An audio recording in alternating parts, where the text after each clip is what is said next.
When I was a student, I had a lesson that has benefited me for the rest of my life. I must have been close to 16 at the time, and my father was changing teachers. He felt I was just mechanically playing without emotion, and I was. So this teacher lived in New York City, a block away from Carnegie Hall. I had this wild dream that from one of my lessons, he would rush over with me and I would get on the stage and perform. It was just a fantasy. I was good.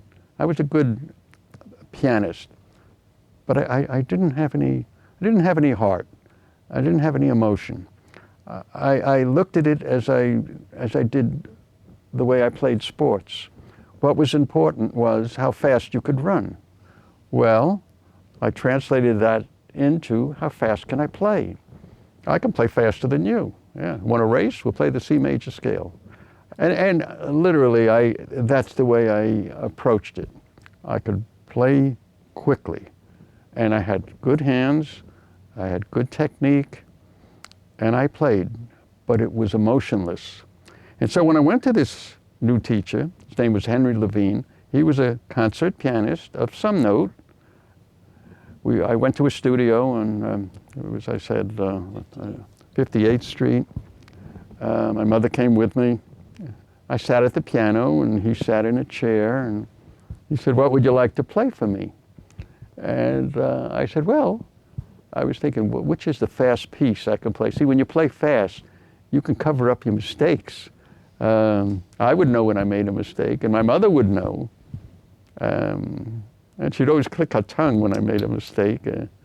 At any rate, I picked out a piece called Rustle of Spring. It was by Sinding. So I sat down and played, and it had arpeggios in the right hand, repetitive arpeggios in the right hand. The left hand was a little slow, and I had my right hand functioning very well that day. I was playing rapidly, and when I finished, I was so proud. I did it good, and I looked at him, and he looked at me, but he didn't look like he was a happy man. He said, "I see," he says. "What's the name of that piece?" I said, "It's called The Rustle of Spring." And he looked like he was thinking. He said, "It didn't sound very spring-like to me. And by the way, the melody is in the left hand." "Oh," I said. He says, "I want you to think about, this lesson is about over. Think about spring. It's spring now. Central Park is just a few blocks away. I want you to walk into Central Park and absorb what you're seeing, absorb what you're hearing. Think of how you're feeling. And I want you to then practice the piece at home, and the next week come by. But I want you to have a spring-like feeling in you. I want you to try to have the piece sound spring-like. And think about what it means, what this song piece is about, what the title suggests, and come back next week and play it." And so I did. I didn't quite understand what he meant, but I was starting to get it. And the following week I came by and I played it much differently, and he says, "Okay, that's the idea now. So whenever you get a new piece, think about what it is trying to say. What is the title? What is the music suggesting to you?" And I have a piece for you. It was Clair de Lune by Debussy.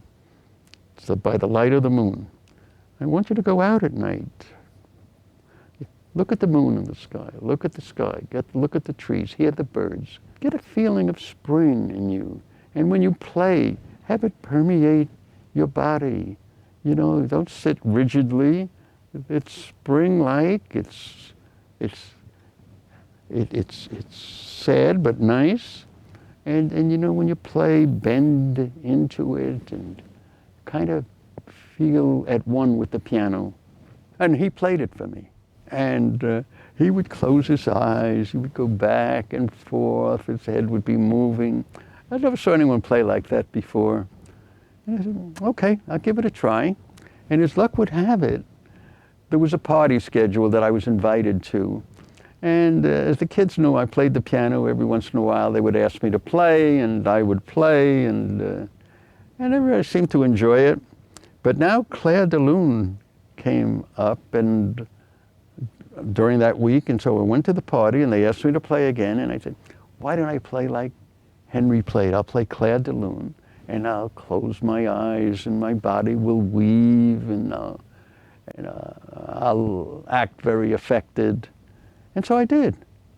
And at the end, I had my eyes closed as I finished and just stopped and brought my hands to my lap and looked. And I was surrounded by the girls. The guys left, but I said, whoa, this is a new thing. But what I did learn was that there is emotion connected with music. And I wasn't feeling that before that lesson by Henry. And it unified thoughts I had in my head about various things, that they were connected with each other. And that when I played the piano, there was an emotional involvement that was lacking in me. But after that lesson, I began feeling things, and I was getting older, and it was a very important lesson, and I think it has lasted me a lifetime. I wish I could go back and thank him. That's how much it affected me.